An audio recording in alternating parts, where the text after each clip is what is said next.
South India shopping mall లో blockbuster Ashadham #1 kilo sale.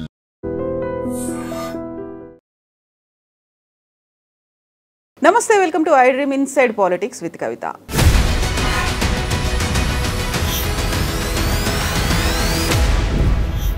Krishna Godavari జలాల విషయంపై చర్చకు కేసీఆర్ ఎందుకని అసెంబ్లీకి రావట్లేదు? చర్చలు క్లబ్బుల్లో పబ్బుల్లో చేద్దామనే మాట బీఆర్ఎస్ లీడర్ల దగ్గర నుంచి ఎందుకు వస్తోంది? ఎందుకు సీఎం రేవంత్ రెడ్డిని బీఆర్ఎస్ లీడర్లు అంతలా చికాకు పెడుతున్నారు? మనతో పాటుగా ఉన్నారు బీఆర్ఎస్ సీనియర్ లీడర్ కన్నె ప్రభాకర్ గారు. నమస్కారం. సో ఏంటి అసలు అసెంబ్లీకి రాకుండా ఎక్కడో దూరంగా ఫామ్ హౌస్లో ఉండడం, కావాలంటే మేము ప్రెస్ క్లబ్కి వస్తాము మీరు రండి అంటూ సవాళ్ళు విసరడం, ఇన్ని సవాళ్ళు ప్రతి సవాళ్ళు ఇదే అవుతున్నాయి ఎందుకని? అంటే మీరు అంటున్నట్టుగా సవాళ్ళు మానించాలి స్టార్ట్ కాలేదు. సవాళ్ళు రేవంత్ రెడ్డి నుండి స్టార్ట్ అయినాయి. సవాళ్ళు మొట్టమొదటిగా 5 రోజుల క్రితం రేవంత్ రెడ్డి ఇక్కడ సభలో ఆయన అన్నటువంటి మాట, నీళ్ల విషయంలో వ్యవసాయం విషయంలో నేను చేసినటువంటి అభివృద్ధిని చర్చించడానికి కేసీఆర్ వస్తాడా, కేటీఆర్ వస్తాడా, కిషన్ రెడ్డి వస్తాడా, ఎవరొస్తారో రండి సవాలు విసురుతున్నా, కరెక్ట్గా ఈ పదాలు వాడిండి ఆయన. మరి ఆయన ఒక ముఖ్యమంత్రిగా ఆ మాట సవాలు విసిరినప్పుడు 10 సంవత్సరాల్లో ఈ రాష్ట్రంలో ఏం జరిగింది, సంవత్సరన్నర కాలంగా రాష్ట్రంలో ఏం జరుగుతున్నది అనే విషయం మాట్లాడడానికి బాధ్యత కలిగిన ప్రధాన ప్రతిపక్షంగా మాకు కూడా బాధ్యత ఉంది. కాబట్టి మేము ఆ సవాల్ని స్వీకరించి ఆయన అన్నటువంటి మాట అసెంబ్లీకి రా మరోడి దగ్గరికి రానలేదు ఆయన. యూజువల్గా చర్చలు అనేవి ఏమైనా ఉంటే అసెంబ్లీలోనే అవుతాయి కదా. ఎగ్జాక్ట్లీ. ఒకవేళ ఆ మాట అన్నుంటే మేము నిజానికి మా వేదిక అసెంబ్లీకే షిఫ్ట్ అయ్యేది. ఆయన అన్నటువంటి మాట సవాల్ విసురుతున్నా, ఎక్కడికి వస్తారో రాన్రి, నేను నా కాంగ్రెస్ కార్యకర్తలతో వస్తా అని చెప్పేసి ఆయన అన్నారు. నిజానికి మనం డెమోక్రటిక్గా అంటే ప్రజాస్వామ్య పద్ధతిలో చర్చలు జరగాలి, ప్రపంచానికి విషయాలు తెలియాలంటే 2 వేదికలు మేము అనుకుంటుంది. అయితే మా పార్టీ పక్షాన్ని అయితేనేమో మా పార్టీ వేదిక, లేదు కామన్ డయాస్ అయితేనేమో, ఒకటైతేనేమో చట్టసభలు అయితేనేమో అసెంబ్లీ ఆయన పెట్టడం లేదు. ఆయన ఎప్పుడు పెట్టినా మేము సిద్ధంగా ఉన్నాం. ఇంకా కాంది ఏంది అని అంటే మన రాష్ట్రంలో ముఖ్యంగా అనేక వేదికలకు వేదిక అయింది, అనేక చర్చలకు వేదిక అయింది, అనేక సమావేశాలకు వేదిక అయింది. సోమాజిగూడ ప్రెస్ క్లబ్ మాత్రమే, అది తప్ప ఇప్పటివరకు ఇంకెక్కడ లేదు. ఒకవేళ ఆయన అంతకంటే బెటర్గా ఏదన్నా ఆడిటోరియాలు ఏమైనా మాట్లాడుతామంటే ఠాగూర్ ఆడిటోరియము, లేదు రవీంద్ర భారతో అని ఒకవేళ ఆయన చెప్పి ఉంటే మేము అక్కడ కూడా రావడానికి సిద్ధంగా ఉంటుంది. కానీ మేమనుకుంటుంది ఇవాళ 4th ఎస్టేట్ అయినటువంటి మీడియా ద్వారా ప్రపంచానికి 10 సంవత్సరాలు ఏం జరిగింది, సంవత్సర కాలంగా ప్రజల్ని ఎట్లా మభ్యపెడుతున్నావు అని చెప్పడానికి మేము సిద్ధంగా ఉన్నాం. నువ్వేసిన సవాళ్ళకి మేము సిద్ధంగా ఉన్నాం. కాబట్టి మరి నువ్వు రా అని చెప్పేసి మా కేటీఆర్ గారు, అందులో ఆయన దాదాపు 72 అవర్స్ టైం ఇచ్చి మేము అక్కడికి వెళ్ళినాం. సరే ఆయనకు కుదరలేదు, ఆయన ఢిల్లీకి వెళ్ళిండు. నిజంగానే ఆయన సంవత్సరన్నర కాలంగా చేసి ఉంటే ఆయన సవాల్ నిజమే అయితే ఉత్తదే గాలికి మాట్లాడకపోతే, ఎందుకంటే రేవంత్ రెడ్డిని గాలి మాటలు మాట్లాడతాడు అనేటువంటిది బాగా ప్రజల్లో ఉన్నటువంటి నానుడి. ప్రతిపక్షంగా ఉన్నప్పుడు ఏదన్నా మాట్లాడని, దానికి ఏం పెద్ద బాధ్యత ఉండదు ప్రతిపక్షంగా ఆయన మాట్లాడినప్పుడు. కానీ వాళ్ళ ప్రతి మాట గజెట్ లాగా ఉంటుంది. ముఖ్యమంత్రులు మాట్లాడారంటే జీవోల్లాగా ఉంటాయి, గజెట్ లాగా ఉంటాయి. కానీ ఈ ముఖ్యమంత్రికి అదుపు లేకుండా ఇష్టం వచ్చినట్టు మాట్లాడుతున్నటువంటి సందర్భంలో ఆయన సవాల్ విసరడంతో కేటీఆర్ గారు సోమాజిగూడ ప్రెస్ క్లబ్ వెళ్ళినారు. ఆయన రాకపోగా, వాళ్ళకు సంబంధించిన ప్రతినిధులు ఎవరు రాకపోగా, ఆయన మాటనే వాళ్ళ నాయకులే కాంట్రడిక్ట్ చేస్తూ మేము సోమాజిగూడ ప్రెస్ క్లబ్ వస్తున్నామా, అసెంబ్లీకి మీరు వస్తే మేము రెడీ అని. అసెంబ్లీకి కూడా మేము రెడీ ఉన్నాం, మీ నాయకుడు అనలే కదా. మీ నాయకుడు ఆయననే సవాల్ విసిరిండు చర్చకు రండి అని. ఆ చర్చకు వేదిక మేము ఎన్నుకున్నది సోమాజిగూడ. మీరేదో చెప్పండి, మేము సిద్ధంగా ఉన్నాం. ఇదన్నీ వదిలిపెట్టేసి మీరు అడిగినట్టుగా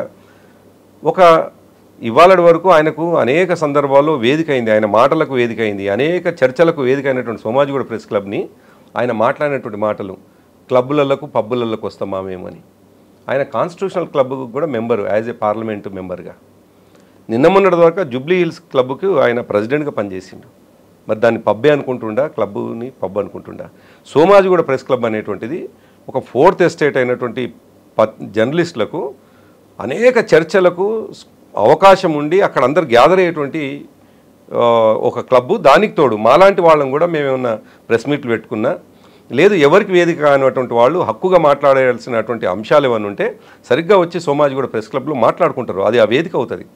అంటే హక్కులకు వేదిక అయ్యేటువంటి సోమాజిగూడ ప్రెస్ క్లబ్ని పబ్బులాగా క్లబ్బులాగా మాట్లాడడం అనేటువంటిది ఎంత దుర్మార్గం. ఆయన సరిగ్గా 4 నవంబర్ 2023 రోజు అదే ప్రెస్ క్లబ్లో ఆయన కూర్చొని మాట్లాడినటువంటి మాటలు చాలా అంటే ప్రపంచాన్ని అడ్రస్ చేస్తూ, పాత్రికేయులను అందరినీ అడ్రస్ చేస్తూ ఆయన అక్కడి నుంచి ఇలా మాట్లాడాడు. ఆనాడు అది సోమాజిగూడ ప్రెస్ క్లబ్ ఒక ప్రజాస్వామిక వేదిక ఎట్లయింది, ఇవాళ పబ్ ఎట్లయింది అంటున్నా నేను. అయితే అది ఎలక్షన్స్ ముందు కాబట్టి, మీట్ ద ప్రెస్ కాబట్టి, డిఫరెంట్ పార్టీలకు చెందిన లీడర్లని జర్నలిస్టులే పిలిచారు కాబట్టి ప్రెస్ క్లబ్ అనేది వేదిక అయింది. ఇప్పుడు అందరూ ప్రజాప్రతినిధులు అయిన తర్వాత ఒక చర్చ చేయాలి, ప్రజలకు సంబంధించినటువంటి అంశాలు అనుకుంటే పర్ఫెక్ట్ వేదిక ఐస్ అసెంబ్లీ కాబట్టి అసెంబ్లీలో కదా చర్చ జరగాలి. వెనక్కి పోవటం లేదు, మేము మళ్ళీ పదే మొన్న నుంచి చెప్తా ఉన్నాం, ఎందుకో అది ట్రాక్ పక్కకు పోతా ఉంది. అసెంబ్లీ మీరు ఎప్పుడు పెట్టినా మేము సిద్ధంగా ఉన్నాం. అంతకంటే ముందు సవాల్ నువ్వు విసిరినావు కదా, నువ్వు ఈ సవాల్కు స్పందించిన మేము అంటున్నాను. కాకపోతే కేసీఆర్ ఇప్పుడు అసెంబ్లీ పెట్టమనండి, అక్కడికి రాకుండా మేము మాట్లాడుకుంటుంటే వేరు. ఇంకోటి, అసందర్భంగా కేటీఆర్ గారు రెస్పాండ్ కాలేదు, అసందర్భమైనటువంటి మాటలు మాట్లాడలేదు. ఆయన పేరు ఉచ్చరించిండు, కేటీఆర్ గారి పేరుని ఆయనే ఉచ్చరించినాడు. కేసీఆర్ వస్తాడా, కేటీఆర్ వస్తాడా అంటే మా వర్కింగ్ ప్రెసిడెంట్ గారు డెఫినెట్గా ఆయన పేరే, ఆయనకున్న పోస్టే working president. As a working ప్రెసిడెంట్గా ఆయన వచ్చినాడు. నువ్వు వచ్చిన తర్వాత స్వీకరించాల్సింది పోయి పలాయనం చిత్తగించిన విషయాన్ని మర్చిపోయి పబ్బులు క్లబ్బులని అవమానపరిస్తే ఇవాళ జర్నలిస్టుని అవమానపరిచిండు రేవంత్ రెడ్డి. నిజానికి మేము కోరుకున్నది ఏంటంటే ప్రజా సమస్యలని ఏవైతే ఉన్నాయో అవి ప్రస్తావిస్తూ వస్తూ ఉన్నాం. నువ్వు ఇచ్చినటువంటి హామీలని నెరవేర్చు అని చెప్పుకుంటూ వస్తూ ఉన్నాం. మేము ఇంకా డివేట్ కావటం లేదు. ఆయన మమ్మల్ని పక్కదారి పట్టించడానికి మాట్లాడుతున్నటువంటి మాటలు, సమాజాన్ని పక్కదారి పట్టించడానికి మేము ఎట్లా పక్కదారి పట్టం, మాకు తెలుసు. ఎంత సమయస్ఫూర్తితో ఉండాలో, ప్రజా సమస్యలని ఎట్లా మేము మాట్లాడాలో మాకు తెలుసు. కానీ రేవంత్ రెడ్డి వాళ్ళ చేయాల్సిన పనులు చేయకుండా సమస్యల్ని పక్కదారి పట్టిస్తూ మాట్లాడుతున్నటువంటి మాటలు అయితే కళ్ళ ముందుగా అనిపిస్తున్నాయి కదా. నేను మీకు కూడా, మీరు యాజ్ ఏ జర్నలిస్ట్గా మీలాంటి వాళ్లకు ఇది చూస్తున్నటువంటి మిగతా మిత్రులు కూడా, శ్రీనివాస్ రెడ్డి గారు అక్కడ ఉండండి. శ్రీనివాస్ రెడ్డి గారు ఆయన దాదాపు 44 దశాబ్దాలుగా జర్నలిస్టుల హక్కుల కోసం పనిచేస్తున్నటువంటి వ్యక్తి. ఆయన కళ్ళ ముందలనే జర్నలిస్టులను అవమానపరుస్తూ, ఆయన సోమాజిగూడ ప్రెస్ క్లబ్ని అవమానపరుస్తుంటే ఆయన నవ్వుకుంటూనే ఉన్నాడు. ఆయన అంటే అందరికి గౌరవం, నిజానికి ఇర్రెస్పెక్ట్ ఆఫ్ పార్టీస్, ఆయన అంటే వ్యక్తిగతంగా ఇంకా గౌరవం నాకు. కానీ ఇటువంటి మాటలు మాట్లాడుతున్నటువంటి సందర్భంలో మీ ప్రతిస్పందన ఎట్లుండాలి? At the same time Kodandaram garu, ఆయన హక్కుల నాయకుడిగా ఉన్నటువంటిది, అనేక మంది హక్కులకు వేదిక అయింది సోమాజిగూడ. గోండుగూడాల నుంచి, లంబాడి తండాల నుంచి అనేక మంది వచ్చి అక్కడ మాట్లాడుకున్నారు. అనేక పుస్తకాల ఆవిష్కరణ జరిగింది. అనేక మంది సీనియర్ జర్నలిస్టులకు, లేడీ జర్నలిస్టులకు పురస్కారాలు ఇచ్చినటువంటి వేదికలు అవి. అసొంటి వేదికని అవమానపరుస్తూ మాట్లాడుతుంటే వీళ్ళు మాట్లాడరు. అసలు అంటే ఇంత బలహీనతలు ఎందుకు ఉండాలి? నేనేమంటున్నాను, అస్సలే అధికార పార్టీకి ఒత్తాసు పలికేటువంటి వాళ్ళ పట్ల డెఫినెట్గా సమాజంలో ఒక డిఫరెంట్ ఒపీనియన్ ఉంటుంది. నువ్వు ఆయన నిజం మంచి పనులు చేస్తుంటే మంచి చేయిస్తున్నామని చెప్పండి, కానీ మీ వ్యక్తిగతమైనటువంటి లాభాల కోసం, మీ వ్యక్తిగత స్వార్థాల కోసం హక్కుల గొంతులు మూగబోతే ఎట్లా సరి అవుతుంది? మా వైపు నుంచి మేము ఇటువంటి ప్రొవోకేటివ్ మాటలు మాట్లాడటం లేదు. మేము చాలా సందర్భోచితంగా మాట్లాడుతూ ఉన్నాం, సమాజానికి ఉపయోగపడేటువంటి ప్రశ్నలు వేస్తూ ఉన్నాం. మీరు ఇచ్చినటువంటి హామీలు ఎందుకు నెరవేర్చట్లేదు అని అడుగుతూ ఉన్నాం. అది కూడా ఎప్పుడు అడుగుతున్నాం? 100 రోజుల సమయం వాళ్ళు పెట్టుకున్న తర్వాత, వాళ్ళు నిర్ణయించుకున్న తర్వాత, మేము నిర్ణయించింది కాదు. ఎల్బీ స్టేడియంలో 7వ తారీఖు నాడు 100 రోజుల్లో ఈ 6 గ్యారంటీలని అమలు చేస్తా అన్నటువంటి రేవంత్ రెడ్డి మాటలను గుర్తు చేస్తూ మేము మాట్లాడుతూ ఉన్నాం. దానికి ఆయన ఆగమాగం అయిపోయి మమ్మల్ని చర్చలకు రా, సవాలు విసిరి పారిపోతే ఎట్లా? అయితే అక్కడ ముఖ్యమంత్రి ఒక చర్చకి ఆహ్వానించారు, సవాల్ విసిరారు అనుకుంటే ప్రధాన ప్రతిపక్ష నాయకుడు అయినటువంటి కేసీఆర్ రావాలి కదా. కేసీఆర్ ఎందుకని అసెంబ్లీకి రావట్లేదు? ఆయనకు ఒకవేళ అనారోగ్య పరిస్థితులు ఉన్నాయి అంటే మేమే ఎర్రవల్లికి వస్తాము, అక్కడే స్పెషల్ మాక్ అసెంబ్లీని కూడా పెట్టుకుంటాము అనేటువంటి ఒక ఆఫర్ కూడా ఇచ్చారు కదా. సరే, ఆయన ఏమన్నాడు అనేకంటే కవిత, ఒకసారి దాంట్లో చూసినట్లయితే ఆయన కేటీఆర్ అని ఆయన ప్రస్తావించింది కదా. కేసీఆర్ గారిని ప్రస్తావిస్తే కేటీఆర్ గారు పోలోమని వెళ్ళలేదు. వెళ్ళింది కేసీఆర్ గారి పేరుని ప్రస్తావిస్తేనే కేటీఆర్ గారు వెళ్ళినారు. కేసీఆర్ గారు అసెంబ్లీకి రావాలా, విషయాలను ప్రస్తావించడానికి రాకూడదా అనేటువంటి విషయం మా పార్టీ నిర్ణయిస్తుంది. కేసీఆర్ గారు నిర్ణయించుకుంటాడు. నువ్వు అసెంబ్లీ పెట్టినప్పుడు, నువ్వు అసెంబ్లీ ఇప్పుడు నడవటం లేదు కదా. ఆల్రెడీ అసెంబ్లీ పెట్టినప్పుడు కూడా వెళ్ళలేదు కదా కేసీఆర్. 1-2 సందర్భాల్లో వెళ్ళినారు. ఎప్పుడు బడ్జెట్ అప్పుడు వెళ్ళినారు, బడ్జెట్ పెట్టినప్పుడు వెళ్ళినారు అని మరొక సందర్భంలో వెళ్ళినారు. కొన్ని సందర్భాల్లో సీనియర్ నాయకులు రానటువంటి సందర్భాలు కూడా ఉన్నాయి. అదేం పెద్ద ముఖ్యమైనటువంటిది కాదు. అట్లని రాకుండా ఉండడానికి లేదు. ఆయన ఆరోగ్య పరిస్థితుల దృష్టిలో కొన్ని సందర్భాలు రాకపోవచ్చు. కానీ నువ్వు అసెంబ్లీ పెట్టు, ఫస్ట్ నువ్వు అసెంబ్లీ పెట్టి మా నాయకులు అక్కడ మాట్లాడకపోతే. ఇంకోటి మనం చూస్తా ఉన్నాం, అసెంబ్లీలో ఏం జరుగుతూ ఉంది?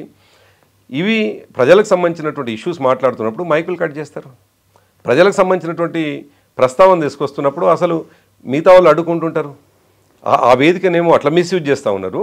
ఈ వేదిక దగ్గరికి రమ్మని నిజానికి మీరు ప్రపంచాన్ని చూపిస్తారు. మీరు కట్ చేయాల్సినటువంటి అవసరం లేదు. ఇవాళ జర్నలిస్టులకు మీడియాకు కట్ చేయాల్సిన అవసరం లేదు. ఉన్నది ఉన్నట్టుగా చూపిస్తారు. కాబట్టి ఈ వేదిక సరైంది. జర్నలిస్టులే నిజమైన న్యాయ నిర్ణేతలు. వాళ్ళ ద్వారా పోయేటువంటి వార్తనే ప్రపంచానికి చేరుతుందని నమ్మి విశ్వాసంతో ప్రజాస్వామ్య వేదిక అయినటువంటి సోమాజిగూడని మేము ఎంచుకున్నాం. నువ్వు అసెంబ్లీ పెట్టు, మేమేం కాదనట్లేదు. వెళ్తారా కేసీఆర్? డెఫినెట్గా పార్టీలో డిస్కషన్ జరుగుతుంది. ఆయన ఆరోగ్య రీతిలో వెళ్ళాల్సిన సందర్భం వస్తే వెళ్తారు. వెళ్ళటము వెళ్ళకపోవడం అనేటువంటిది డెఫినెట్గా ఆయన వ్యక్తిగతంగా తీసుకున్న నిర్ణయం అయినప్పటికీ ఆయన ఆరోగ్య పరిస్థితుల దృష్ట్యా డెఫినెట్గా వెళ్తారు. వెళ్ళకుండా ఉండరు కదా. ఒకవేళ అలాంటి ఆరోగ్య పరిస్థితుల దృష్ట్యా వెళ్ళకపోతే ఎర్రవల్లి ఫామ్ హౌస్లోనే ఒక మాక్ అసెంబ్లీని నిర్వహిస్తాం, అక్కడికి నిపుణులు వస్తారు, అందరూ వస్తారు, ఇంక్లూడింగ్ నేను కూడా వస్తాను అనే ఒక మాట రేవంత్ రెడ్డి అనేక సందర్భంలో అన్ని తొండి మాటలు మాట్లాడతాడు. ఆయన నువ్వు అసెంబ్లీ పెట్టు, మేము వస్తామంటుంటే ఇంకా మరి ఈ కొత్త విషయం ఎందుకు? కేసీఆర్ గారి ప్రెజెన్స్ ని కోరుకుంటున్నారు కదా. ఎస్, అందుకే అంటున్నాను. కేసీఆర్ గారు రారు అని మీరు ముందే ఎందుకు యాంటిసిపేట్ చేస్తారు? డెఫినెట్గా వస్తాడు ఆయన. డెఫినెట్గా సందర్భానుసారంగా డెఫినెట్గా అసెంబ్లీలో కేసీఆర్ గారి అవసరం ఎప్పుడుంటే అప్పుడు వస్తారు. ప్రజల పక్షాన మాట్లాడాల్సిన గొంతు ఎప్పుడూ మాట్లాడుతూనే ఉంటుంది. ఏం లేట్ ఏం కాలేదు కదా. సంవత్సరంన్నరనే అవుతుంది ఈ ప్రభుత్వం వచ్చి. వాళ్ళు చేయాల్సిన పనులన్నీ చేస్తూనే ఉన్నారు కదా. సంవత్సరంన్నరే అవుతోంది. కాకపోతే సమైక్య ఆంధ్ర రాష్ట్రంలో అయినటువంటి అభివృద్ధి కావచ్చు, ప్రాజెక్టుల విషయం 10 ఏళ్ల పాటు అస్సలే ముందుకు సాగలేదు. యాజ్ ఇట్ ఈస్గా అలాగే ఉంది. ఖర్చు అయింది తప్ప, కాంట్రాక్టర్లకు డబ్బులు వెళ్ళాయి తప్ప ప్రజలకేం జరగలేదు. అక్కడే కదా వచ్చింది అసలు చర్చ అనేది, సవాళ్ళు అనేవి. కృష్ణా గోదావరి జలాల విషయంలో కేసీఆర్ అస్సలే పట్టించుకోలేదు, వదిలేశారు అనే మాట ప్రజల అనుభవంలో ఉంది. తెలంగాణ ప్రజలకు తెలంగాణ రాకముందుకు సాగుబడిలోకి ఉన్నటువంటి భూమి ఎంత, తెలంగాణ వచ్చినంత సాగుబడిలోకి వచ్చిన భూమి ఎంత? ఇప్పటి ప్రభుత్వ లెక్కల ప్రకారమే మేము అడుగుతున్నాం. 2014 కంటే ముందు ఎన్ని ఎకరాలకు సాగుబడి జరిగింది?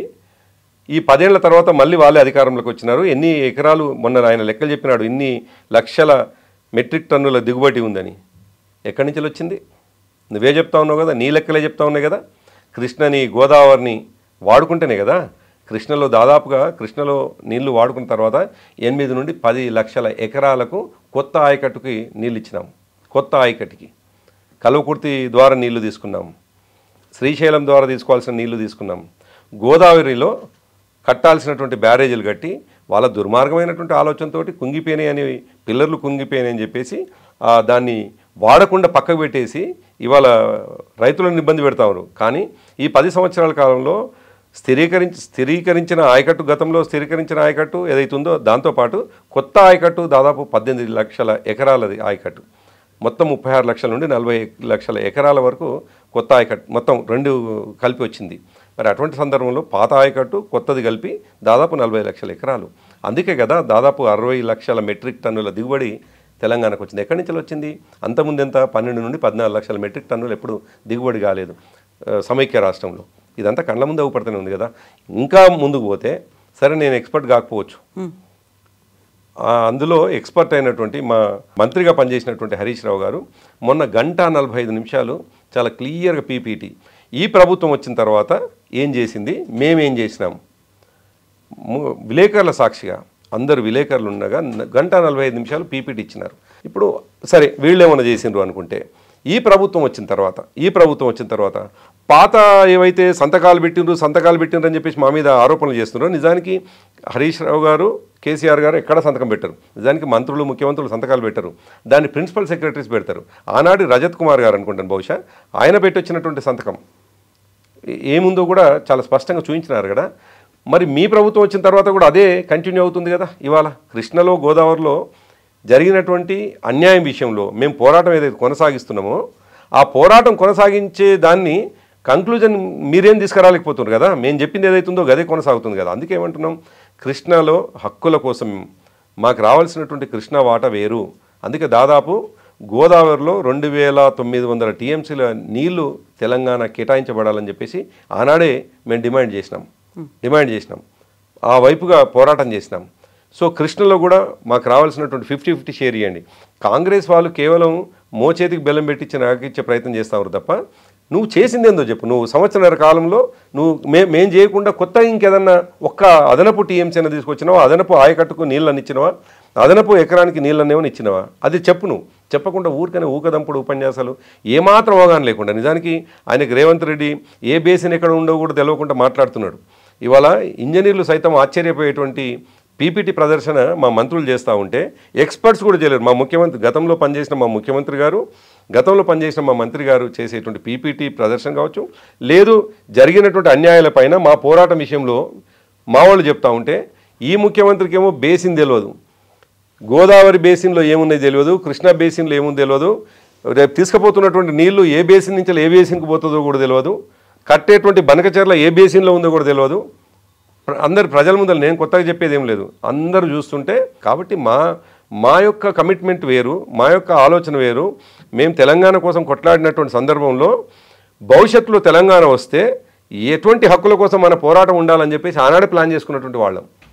ఇప్పుడు పోతున్నటువంటి సందర్భంలో ఇప్పుడు ఏదైతే ఫ్లో ఉందో ఈ ఫ్లోకి నువ్వు అడ్డుకట్ట కూడా వేయాల్సిన అవసరం లేకుండానే కన్నెపల్లి పంప్ హౌస్ని రన్ చేసుకొని పైన సుందిల్ అన్నారంకి నీళ్ళు తీసుకొచ్చి ఎల్లంపల్లిలో నీళ్లు పోసుకొని అక్కడి నుంచి వెళ్ళి మిడ్ మానేర్ ద్వారా మరి మల్లన్న సాగర్ వరకు నీళ్ళు తీసుకురావచ్చు. ఎందుకు చేయటం లేదా పని? ఎందుకు ఆ యొక్క అద్జూయించి 2 పిల్లర్లు కుంగిపోయినాయి అనే ఒకే ఒక కారణం చూయించి కన్నెపల్లి పంప్ హౌస్ని నువ్వు రన్ చేయొచ్చు కదా, ఎందుకు రన్ చేయటం లేదు? అంటే వీళ్ళు ఏంటంటే ఒక రకమైనటువంటి ప్రచారం చేసి వ్యతిరేకత సృష్టించి మా మీద వ్యతిరేకత తీసుకురావాలని ప్రయత్నం చేసుకునేది సాధ్యం కాదు. ఎందుకంటే 10 సంవత్సరాల కాలంలో ఏం చేసినావో ప్రజల అనుభవంలో ఉంది కదా, ప్రజలే కదా అనుభవించింది. కాబట్టి వీళ్ళ విమర్శను ఎవరు కూడా పట్టించుకోరు. వీళ్ళు తెలంగాణ కాజ్ కోసమో తెలంగాణ హక్కుల కోసమో పనిచేస్తారనే నమ్మకం కూడా తెలంగాణ ప్రజల్లో లేదు. సో ప్రాజెక్టులు కట్టించలేదు, గతంలో ఉన్నటువంటి ప్రాజెక్టులు స్టేటస్ కో అలాగే ఉండిపోయాయి తప్ప 10 ఏళ్ల పాటు మీరు వాటిని పట్టించుకోలేదు. కాబట్టే ఇప్పుడు ఫోకస్ పెట్టాల్సినటువంటి అవసరం వచ్చింది అనేది. ప్రాజెక్టుల గురించి మీ వర్షన్ ఇలా ఉంది, వాళ్ళు సీఎం రేవంత్ రెడ్డి చెప్తున్నటువంటి వర్షన్ ఇలా ఉంది. ప్రతి ఒక్కరి చర్చ అంతా ప్రాజెక్టులు, ప్రజలకు నీళ్లు కావాలి అనుకున్నప్పుడు దాన్ని రచ్చ అవుతోంది, లేకుంటే ప్రతి సవాళ్ళు అవుతున్నాయి, డైవర్షన్స్ అవుతున్నాయి, ఇంకెక్కడికో వెళ్ళిపోయింది తప్ప ఎస్ మేము ఇది చేశాము అని చెప్పుకోవడానికి ఒక వేదిక ఉన్నప్పుడు దాన్ని ప్రాపర్గా యూటిలైజ్ చేసుకోవట్లేదు ప్రధాన ప్రతిపక్షం బీఆర్ఎస్ అనే మాట. అంతకంటే ముందు నేను ఒక మాట అంటాను. ఏదైనా పేపర్ మీద ఉన్నదే వాస్తవం. మేము ఉత్తర ప్రత్యుత్తరాలు ఏం జరిపినాము కేంద్ర ప్రభుత్వంతో, జిఆర్ఎంబితో కానీ కేఆర్ఎంబితోటి ఎటువంటి అవి నేర్పినాం అనేది పేపర్ మీదే ఉంటుంది. దాదాపు 28 ఉత్తరాలు ప్రభుత్వం వచ్చిన తర్వాత, ప్రభుత్వం ఏర్పడ్డాక 2014 జూన్ 2వ తారీఖు నాడు ప్రమాణ స్వీకారం చేస్తే జూన్, జూలై, ఆగస్టు 4వ తారీఖు 3వ తారీఖు నాడే మొదటి ఉత్తరం రాసినాం. మేము మాకు అన్యాయం జరుగుతుంది కృష్ణలో అని చెప్పేసి, గోదావరి మీద అన్యాయం జరుగుతుందని చెప్పేసి మాట్లాడినాం. ఆ రోజు నుంచి జరిగినటువంటి అన్యాయాలని 28 ఉత్తరాల రూపంలో, దాదాపు 28 ఉత్తరాలు కేంద్ర ప్రభుత్వానికి రాసినాం. అదే ఉత్తరాలని ఇప్పుడు వచ్చినటువంటి ప్రభుత్వం మరొక 2 ఉత్తరాలు మేము రాసిన దాన్ని కొనసాగింపుగానే వీళ్ళు ఉత్తరాలు రాస్తూ ఉంటారు. అంతే తప్ప కొత్తగా చేసింది ఏం లేదు. 28 సందర్భాల్లో మంత్రులను కలిసినారు, ప్రధానమంత్రి గారిని కలిసినప్పుడు, మంత్రులను కలిసినప్పుడు, కేఆర్ఎంబికి ఉత్తరం రాసినప్పుడు, జిఆర్ఎంబికి ఉత్తరం రాసినప్పుడు, ఎవరికి రాసినా మా ఉత్తరాలు ఉన్నాయి. మొన్న హరీష్ రావు గారు చూపించినారు 28 ఉత్తరాలని చెప్పేది. 2014 ఆగస్టు నెల నుంచి మొన్నటి 2023 సెప్టెంబర్ నెల వరకు కూడా కంటిన్యూ అయినాయి. వీళ్ళు కూడా 2023 డిసెంబర్లో ఉత్తరం రాసినారు. అది కూడా మొన్న మేము పీపీటీలో చూపించినాం. కృష్ణ ఏంది, గోదావరి ఏంది, కృష్ణలో మన వాట ఎంత, గోదావరిలో మన వాట ఎంత, ఫస్ట్ నువ్వు అవగాహన చేసుకో. ఆ తర్వాత నువ్వు ప్రజల ముందు మాట్లాడకుండా ఊరికనే మాట్లాడితే ఆభాస్ పాలవుతాడు, ముఖ్యమంత్రి పరువు పోతుంది. సో ప్రజల కోసం పాటుపడాల్సినటువంటి పార్టీలో ప్రభుత్వం, ప్రతిపక్షాలు భేషజాలకు పోతున్నాయి అనేది, భేషజాలను పక్కన పెట్టి అవసరమైనటువంటి చర్చ అనేది జరగడానికి ఎంత టైం పడుతుంది? అంటే భేషజాలు ఎవరి పక్షాన ఉన్నాయి? ఇప్పుడు ఆయన ఒక సవాల్ విసిరినప్పుడు మేము ఎక్కడో మొండి పట్టు కూర్చొని నీ సవాల్ ఎవడు స్వీకరిస్తాడని మాట్లాడలేదు. చాలా డెమోక్రటిక్గా, చాలా పాజిటివ్గా ప్రజల పక్షాన ఉండాల్సిన వాళ్ళం కాబట్టి, ప్రజల కోసము మీరు ప్రతిపక్షంలో కూర్చోండి అని మమ్మల్ని ప్రతిపక్షంలో కూర్చోబెడితే ప్రజల పక్షాన మాట్లాడవలసిన వాళ్ళం కాబట్టి మాట్లాడుతూ ఉన్నాం. మిమ్మల్ని ప్రతిపక్షంలో కూర్చోబెడితే మీరు ఇంట్లో కూర్చుంటారంటే విమర్శ వస్తుంది. కానీ మేము రోజు మాట్లాడుతుంది ఏంది, నువ్వు ఇచ్చినటువంటి హామీలని ఎందుకు అమలు చేయట్లేదు అంటున్నాం. నువ్వెంత డైవర్షన్ చేయాలనుకున్నా, నువ్వెంత వ్యక్తిగతమైనటువంటి నిందలేసి మమ్మల్ని పక్కదోవ పట్టేయాలని చూసినా, నువ్వు ఇచ్చిన హామీని ఎందుకు అమలు చేయటం లేదు అని. కాబట్టి ఆయన ఇవాళ ఈ రాష్ట్ర ప్రభుత్వానికి భేషజాలు ఉన్నాయి. ఈ రాష్ట్ర ప్రభుత్వానికి పనులు చేయాలనేటువంటి కాంక్ష ఉండాలి, ఈ ఇచ్చినటువంటి హామీలను నెరవేర్చాలనేటువంటి ఆలోచన ఉండాలి. ప్రతిపక్షం అడుగుతుంది, నిజానికి వాళ్ళు ఏమన్నా కల్పిస్తున్నారా, మనం ఇచ్చినటువంటి హామీని అడుగుతున్నారా అనేటువంటి ఆలోచన ఉండాలి. కానీ తాపకొక విమర్శ చేసి, అది కాంట్రవర్సీ విమర్శ చేసి, రేవంత్ రెడ్డి నోటి నుండి ఎప్పుడు ఉపన్యాసం వచ్చినా, ఎప్పుడు మీడియా ముందున్నా తప్పకుండా ఆ 25 నిమిషాలు హాఫ్ అన్ అవర్ ఉపన్యాసంలో తప్పకుండా ఏదో ఒక కాంట్రవర్సీ విషయాన్ని ప్రస్తావించి తద్వారా తెలంగాణ ప్రజల్ని తప్పుదోవ పట్టించేటువంటి ప్రయత్నం చేస్తున్నాం. కానీ మేము ఆ ట్రాప్లో ఏం లేము. తప్పకుండా మేము రెగ్యులర్గా విమర్శించేది మేము హక్కుగా అడిగేటువంటిది హక్కుగా అడుక్కుంటూనే మరోవైపు పోరాటం చేస్తూనే ఉంటాం. కాబట్టి ఆయన డైవర్షన్ టాక్టిక్స్కి మేము అదే అయ్యేటోళ్ళం కాదు. తెలంగాణ హక్కుల కోసం దేవుడితోనైనా పోరాటం చేస్తాము అనుకున్నప్పుడు మీరెందుకు అక్కడ డౌట్స్ అనేది వ్యక్తం చేస్తున్నారు? అక్కడ అసలు రేవంత్ రెడ్డికి ఉన్న క్రెడిబిలిటీ ఏంటి, ఆయనకున్న క్రెడెన్షియల్స్ ఏంటివి, ఆయనకున్న ఇమేజ్ ఏమిటి, ఆయన చెప్పినటువంటి మాటలు ఏమిటి? ఆయనే అంటున్నాడు, నేను ఢిల్లీకి పోతే నన్ను చెప్పులు ఎత్తుకపోతానికి వస్తాం చూసిండని తెలంగాణ పరువుని ఢిల్లీలో అవమానపరిచినటువంటి వ్యక్తి. కాబట్టి ఆయన చేసేటువంటి సిన్సియర్గా పనిచేస్తాడు అనేటువంటి నమ్మకం, విశ్వాసం ఎవరుకున్నది?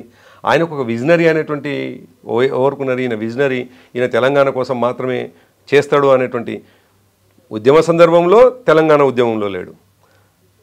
మేము 9.5 సంవత్సరాలు అధికారంలో ఉన్నప్పుడు మాకు పాజిటివ్గా ఒక్కరోజు సూచనలు ఇచ్చినవాడు కాదు. అధికారంలోకి వచ్చిన తర్వాత అటువంటి ఆలోచనలు చేస్తున్నవాడు కాదు. దానికి తోడు ఈయన గురువు అయినటువంటి చంద్రబాబు నాయుడు లైన్లో మాట్లాడుతూ ఉన్నాడు. ఈయన గురువు అయినటువంటి చంద్రబాబు నాయుడు ఏం చెప్తే అది ఈడ కొనసాగిస్తూ ఉన్నాడు.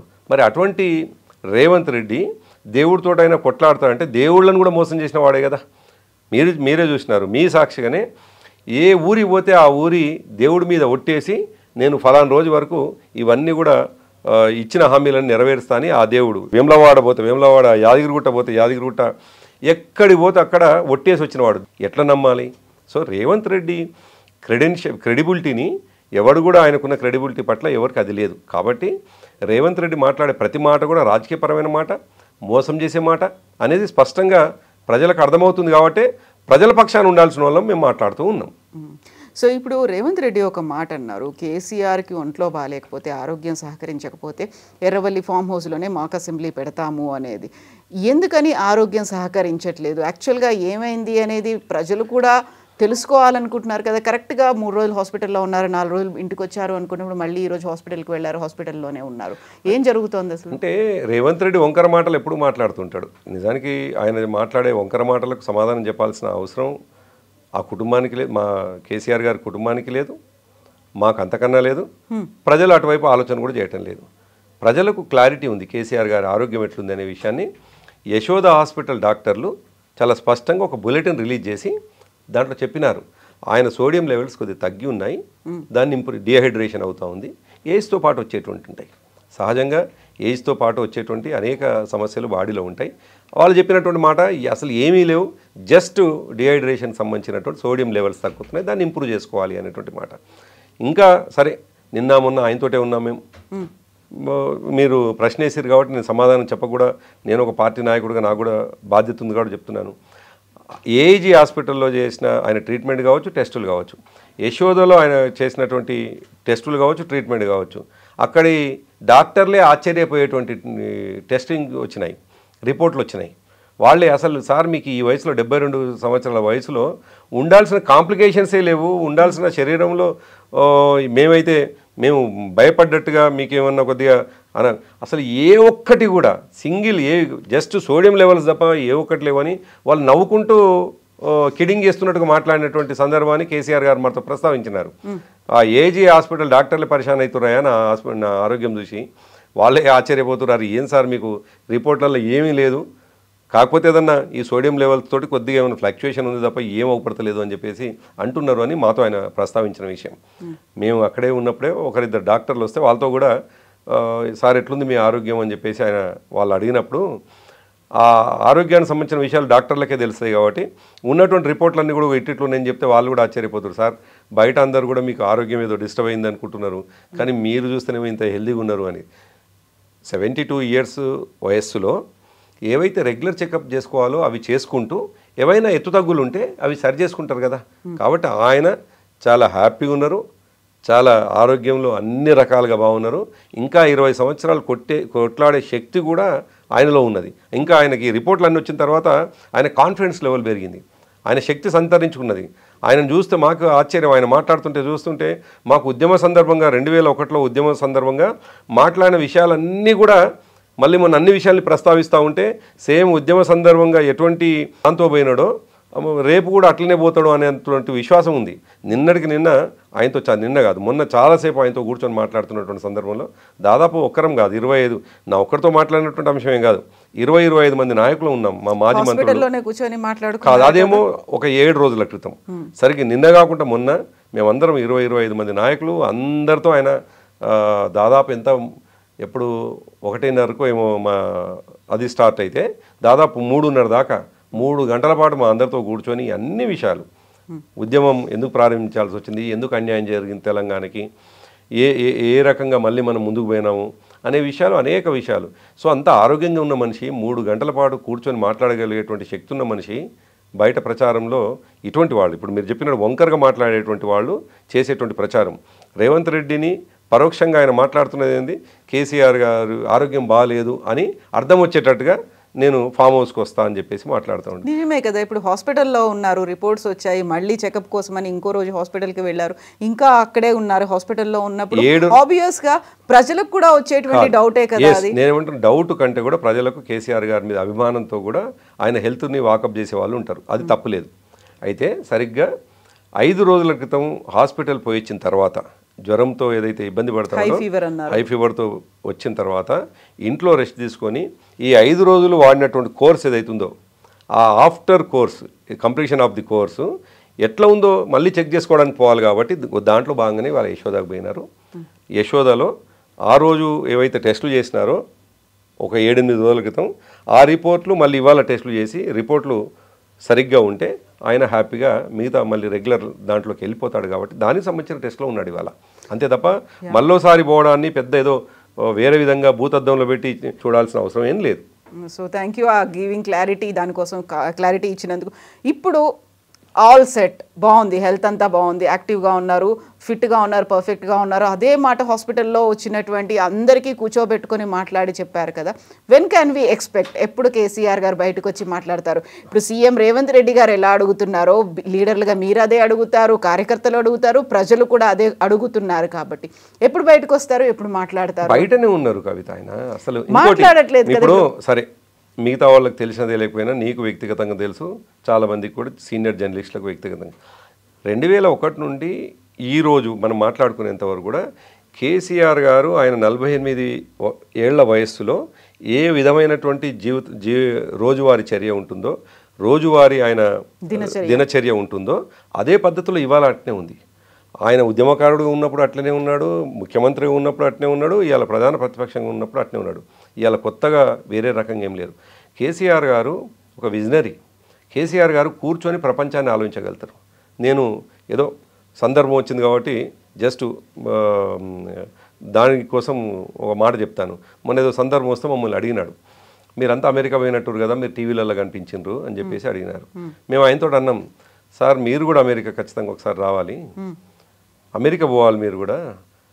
మీరు సరే ఇక్కడే ఉన్న అమెరికాని ఎట్లుంటుందో ఊహించగలుగుతారు, అమెరికాలో ఎటువంటి అభివృద్ధి ఉంటుందో మీరు అద్భుతంగా అంచనా వేయగలుగుతారు, కానీ మీరు పోయేస్తే ఇంకా బాగుంటుంది సార్ అని. సో ఇంత హ్యూమరస్గా ఇంత ఇంట్రెస్టింగ్గా మా డిస్కషన్స్ అంటే ఆయన ఆరోగ్యరీత్యా కావచ్చు, ఆయన యొక్క ఆలోచన విధానం కావచ్చు, అంటే ఎంత మేము అన్ని విషయాలు మాట్లాడుకునేటువంటి వాతావరణం ఉండి అన్ని విషయాలు మాట్లాడుకునేటువంటి ఆరోగ్యపరంగా ఆయన ఉన్నారు. కాబట్టి ఇంకో రకంగా ఆలోచించుకొని ఇంకో తీరుగా చూసుకోవాల్సినటువంటి అవసరం ఏం లేదు. అయితే ఎన్ని చెప్పినప్పటికీ ఎవరెంత మాట్లాడినప్పటికీ కూడా డైరెక్ట్లీ ఫ్రమ్ హార్స్ మౌత్ అంటారు. ఆ పర్సన్ దగ్గర నుంచి మాట ఒక రియాక్షన్ వస్తే ఏమైతుంది అని అంటే కేసీఆర్ గారు ముఖ్యమంత్రిగా ఉన్నప్పుడు కూడా ఒక నెల రోజులు ఆయన ప్రశాంతంగా ఉంటే 31 రోజు అంటే 30 రోజులు ప్రశాంతంగా ఉంటే 31వ రోజు ప్రపంచానికి ఉపయోగపడే అనేక విషయాలతో 1-2 గంటలు ప్రెస్ మీట్ పెట్టి ప్రపంచాన్ని ముందరికి వచ్చిండు. సో ఆయన ఒక ప్రతిపక్ష నాయకుడు కూడా ఆయన ముందు నుంచి ఒకటి బలంగా నమ్ముతాడు, ప్రజాస్వామ్యం పట్ల విశ్వాసం ఎక్కువ ఆయనకి. మొన్న మేము ఓడిపోయిన రోజు కూడా ఎవరెటువంటి ప్రయత్నాలు చేసినా, ఎవరెటువంటి కాంగ్రెస్ పార్టీ నుంచి ఎటువంటి ప్రతిపాదనలు వచ్చినా, ఆనాడు వచ్చినా లేదు ఈ మధ్యకాలంలో కాంగ్రెస్లో ఒక వైపు నుంచి కొంత ఎటువంటి ప్రతిపాదనలు ఇంకో పార్టీల నుంచి ప్రతిపాదనలు వచ్చినా ఆయన అంటున్నటువంటి మాట ఒకటే, ప్రజాస్వామ్యం పట్ల మనకు గౌరవం ఉండాలి, ప్రజాస్వామ్యం కూనీ చేసినాం అనేటువంటి అపఖ్యాతి మనకు ఉండకూడదు. ఇది కేసీఆర్ గారు బలంగా నమ్మేటువంటి వ్యక్తి. సో ఆయన ప్రజాస్వామ్య పద్ధతిలో, ప్రజాస్వామ్యాన్ని గౌరవించే పద్ధతిలో ఆయన యొక్క అది ఉంటుంది. కాబట్టే మొన్ననే సంవత్సరమే అవుతుంది, సంవత్సరన్నర అవుతుంది ఆయన అధికారంలోకి వచ్చి పనిచేయని, ప్రజలకు ఒకవేళ మంచి జరిగితేనే మంచి జరిగింది, మంచి జరిగినాడు మనం అడుగుదాము అనేటువంటి లక్షణం ఉన్నది కేసీఆర్ గారికి. సరే మేమందరం మాట్లాడుతుందేమో, మరి ఎవరు మాట్లాడుకుంటుంటే ప్రజల పక్షాన్ని ఎవరు ఉంటారని మేము మాట్లాడుతున్నాం. కానీ కేసీఆర్ గారు పెద్ద మనిషి కాబట్టి, గౌరవంగా సొసైటీలో ఉన్నాడు కాబట్టి, 10 సంవత్సరాలు ముఖ్యమంత్రిగా నడిపించిండు కాబట్టి ఆయనకు ఆ బాధ్యతతోటి మాట్లాడతాడు కదా. రోజు మీడియా ముందరికి వచ్చి రోజు కాళ్ళలో కట్టెలు పెట్టద్దు అనేటువంటి అది ఉంటుంది ఆయనకి. కాబట్టి కేసీఆర్ గారు ఏంటంటే మొన్ననే అన్నాడు, మన ఈ మధ్యకాలంలో ఆయన ఒక మాట ఏంటంటే, ఈ 3-4 రోజులు మనం ప్రెస్ మీట్ పెట్టుకుందాం, తప్పకుండా సంవత్సరాల కాలంగా ఈ రాష్ట్రానికి జరిగిన అభివృద్ధి ఏంది, రాష్ట్రానికి జరిగిన నష్టం ఏంది, లేదు మన వైపు నుంచి ఏం సూచనలు ఇద్దాం, ఏం సూచనలు ఇస్తే ఈ రాష్ట్రానికి మంచి జరుగుతుంది, డెఫినెట్గా ఇవన్నీ జరుగుతాయి అని చెప్పేసి. ఇప్పుడు ఆయన ఎవరికైనా మన హ్యూమన్ బాడీ చిన్న తేడా, తలనొప్పి వస్తేనే ఓ 10 మందిని కలవకుండా, అసలు ఇంట్లో ఉన్న కుటుంబ సభ్యులను కూడా కలవకుండా ఇంట్లో కూర్చుంటాం, రూమ్లో తలపెట్టుకొని కూర్చుంటాం, ఐసోలేట్ అవుతాం. అటువంటిది 72 ఏళ్ల వయసు ఉన్నటువంటి వ్యక్తి, అనేక విషయాలు ఆలోచించేటువంటి వ్యక్తి. ఆయన హై ఫీవర్ ఉన్నటువంటి సందర్భంలో, సోడియం లెవెల్స్ తక్కువ ఉన్నటువంటి సందర్భంలో ఆయన మాట్లాడాలని కోరుకొని రేవంత్ రెడ్డికి సమాధానం చెప్పాల్సిన అవసరం లేదు. కానీ మీరు అన్నట్టుగా సమాజంకి పట్ల బాధ్యత ఉండాలి కాబట్టి తప్పకుండా నేను అనుకుంటాను ఈ 3-4 రోజుల్లో తప్పకుండా మీడియా ముందుకు వస్తారు. ఆయన మీడియా ముందుకు వచ్చి ఆయన అన్ని విషయాలు, ఇప్పటివరకు జరిగిన విషయాలన్నీ కూడా చెప్పడానికి. ఇంకోటి ఏంటంటే, సరే ఇప్పుడు ఆయన అసలే కనిపించకుండా హాస్పిటల్లోనే ఉంటేనే వేరు. హాస్పిటల్లో అంతమంది నాయకులతోటి ఎప్పుడు 3:30 నుంచి ఆల్మోస్ట్ 3 గంటల నుంచి రాత్రి 8 గంటల వరకు ఒక 5 గంటలు ఆరోగ్యవంతుడు కూడా కూర్చోడు, 4 సార్లు బయటికి పోయేస్తాడు, అటు తిరిగి వస్తాడు. అసలు 5 గంటలు సీట్లో కూర్చొని మా నాయకులతో ఆ రోజు నేను లేను, మా వాళ్ళు ఉన్నారు, మాట్లాడినారు. ఈ 2 రోజులైతే నేను కంటిన్యూస్గా ఉన్నాను. 20-25 మంది నాయకులు అందరూ ఆయన ప్రతి విషయాలు మాట్లాడుకొని అనేక విషయాలు ఆయనతో షేర్ చేసుకున్నాం. బయటి ప్రపంచంలో క్లారిటీ ఉంది. క్లారిటీ లేనిది మమ్మల్ని విమర్శించేటువంటి కాంగ్రెస్ పార్టీకి, సరే కొంతమందికి ఏమైనా సోకాల్డ్ వాళ్ళకి ఏమైనా ఉందేమో, కానీ ప్రజలకు క్లారిటీ ఉంది. కేసీఆర్ గారి ఆరోగ్యం పట్ల ఏవైతే యశోద వాళ్ళు బులెటిన్ రిలీజ్ చేసినారో ఆ రోజు నుంచే క్లారిటీ ఉంది, ఏం కన్ఫ్యూజన్ లేదు. డెఫినెట్గా కేసీఆర్ గారు మీరు అన్నట్టుగా లేదు, ఆయన విమర్శించినట్టుగా ప్రజల ముందుకు వచ్చి ప్రజల పక్షాన మాట్లాడతారు. ఇప్పుడు మీరు ఒక మాట అన్నారు, ప్రెస్ మీట్ పెడదాము, జరిగిన అభివృద్ధి గురించి చెప్దాము అనే దాంతో పాటుగా అవసరమైనటువంటి సలహాలు సూచనలు ఇద్దాము అనేది, ఇది అఫీషియల్గా కన్ఫర్మ్డ్గా ఉండబోతోందా? ఎలాంటి బేషజాలు లేకుండా కేసీఆర్ గారిని మనం అట్లా ఊహించడానికి లేదు. కేసీఆర్ గారు బయాస్డ్గా, ప్రియాక్యుపైడ్గా, ఉన్నది లేనట్టు లేనిది ఉన్నట్టు, ఆయన ఈ రాష్ట్రానికి లాభం జరుగుతుంది అనుకుంటే లాభం అయ్యే సూచనలు చేస్తారు, నష్టం జరుగుతుంటే అప్రమత్తం చేస్తారు. తప్పకుండా ఆయన ముందు నుంచి కూడా ఇవ్వాలి కాదు, తెలంగాణ ఉద్యమ సందర్భంగా కూడా ఆనాడు ఆ ప్రభుత్వాలకి ఇచ్చే సూచనలు ఇస్తూనే తెలంగాణకు అన్యాయం జరుగుతుంటే వ్యతిరేకంగా మాట్లాడినారు. రేపు 10 సంవత్సరాలు మేము అధికారంలో ఉన్న వాళ్ళం కాబట్టి ఆ అనుభవం కేసీఆర్ గారికి ఉంది కాబట్టి తప్పకుండా అనుభవం లేని, పరిపక్వత లేకుండా పరిపాలన చేస్తున్న రేవంత్ రెడ్డికి చేయాల్సిన సూచన తప్పకుండా చేస్తారు. కేసీఆర్ గారిలో అటువంటి భేషజాలం ఉండదు. ఎన్ని రోజులు టైం తీసుకుంటారు? నేను అనుకుంటాను ఆయన ఆరోగ్యం సరే ఇవాళ రిపోర్ట్లు వచ్చేస్తాయి. ఇప్పటికి నాకు తెలిసి బహుశా మనం ఇంటర్వ్యూ చేసే టైంకి ఆయన ఇంటికి వెళ్తుండొచ్చు. నాకున్న సమాచారం, నేను ఇక్కడికి వచ్చేప్పటికి నేను తెలుసుకున్న సమాచారం అన్నీ పర్ఫెక్ట్గా ఉన్నాయి. నేను ఇక్కడికి మీ దగ్గరకు వచ్చే ముందు నేను మళ్ళీ ఫోన్ చేసుకొని కూడా జస్ట్ నాకున్న ఇంట్రెస్ట్ కొద్దీ నేను తెలుసుకొని అన్నీ ఎట్లయితే 4 రోజుల క్రితం 5 రోజుల క్రితం ఏవైతే రిపోర్ట్లలో ఏమీ లేదని వచ్చిందో అదే మళ్ళీ ఇప్పుడు కూడా అదే వచ్చింది కాబట్టి ఏమి ఇబ్బంది లేదు. బహుశా నేను అనుకుంటాను ఇంకో ఈ 4-5 రోజుల్లో ఆయన ప్రెస్ ముందుకు వచ్చి ప్రపంచానికి విషయాలు చెప్పేటువంటి అవకాశం ఉన్నది. ఆయన ఆరోగ్యపరమైన విషయాలు చెప్పరు, ఆయన ఆరోగ్యంగా ఉన్నాడు కాబట్టి ప్రపంచ సమస్యలు లేదు, డాక్టర్లు చెప్తారు కదా, ఆయన చెప్పాల్సిన అవసరం లేదు. నిజానికి ఇప్పుడు ఆయనని డయాగ్నోస్ చేసేది డాక్టర్లు. నేను బాగున్నాను చెప్పుకునే కంటే కూడా నన్ను ఎవరైతే డయాగ్నోస్ చేసిండ్రో వాళ్ళు చెప్తే బాగుంటుంది కాబట్టి ఆల్రెడీ డాక్టర్లు చెప్పేసింది.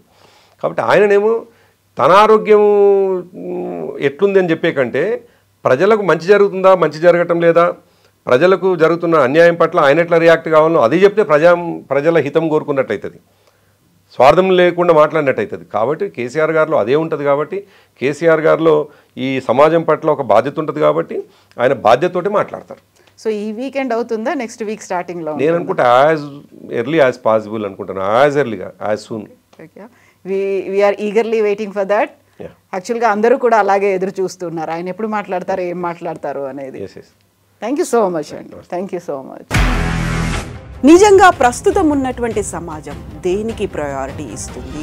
ఆర్థిక సంబంధాల చుట్టూ మాత్రమే తిరుగుతుంది. మళ్ళీ ఎన్నికలంగానే చాలా విరక్తి కలుగుతాను. మంచి అనిపిస్తుంది కదా, లేడీస్ కూడా ఛాలెంజింగ్ జాబ్స్ చేసినప్పుడు చాలా బాగుంటది. ట్రాఫిక్ అసిస్టెంట్స్ గా నియమించిన ట్రాన్స్జెండర్స్ అందరితో సాల్యూట్ చేయించుకుంటున్నారు. ఫుడ్ డెలివరీ ఇవ్వటానికి వెళ్ళినటువంటి డెలివరీ బాయ్ అనిల్ పై కళ్ళ ముందు